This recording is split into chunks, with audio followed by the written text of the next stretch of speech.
Friends, आम्ही आता चाललोय पावभाजीचं सामान आणायला, कारण आम्हाला खूप खाऊ वाटलेली. हो ना तुला तुला खायची ना पावभाजी? आवडते मला पावभाजी. म्हणजे हिला फक्त पावच आवडतं, थोडंसं टेकून खाते.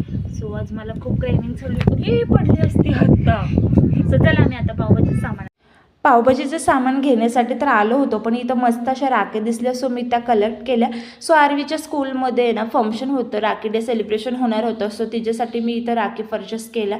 त्यानंतर मग इथं मोहम्मद महाराजांचं दर्शन घेण्यासाठी आलो. मस्त असं दर्शन झालं आमचं, कारण तिथं गर्दी वगैरे नव्हती. वातावरण अगदी शांत होतं, खूप भारी वाटलं, एकदम मनाला प्रसन्न वाटलं. आता जिथं जाईल तिथं आम्ही दोघीच दिसत असेल, कारण आरवीचे पप्पा सध्या आमच्यासोबत नाही आहे. असं त्यानंतर आम्ही इथं पाव घेण्यासाठी आलेलो शॉपमध्ये. सो मस्त असे पाव वगैरे घेतले.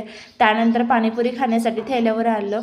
घरी आल्यानंतर एवढं पावभाजीचं सामान आणलं होतं मी, पण असं झालं की मला ती पावभाजी फेकून द्यावी लागली. अक्षरशः पूर्ण मूड ऑफ झाला. का आणि कसं? सो नेक्स्ट ब्लॉगमध्ये तुम्ही नक्की बघा, म्हणजे तुम्हाला कारण समजेल. भेटूया नेक्स्ट ब्लॉगमध्ये. बाय.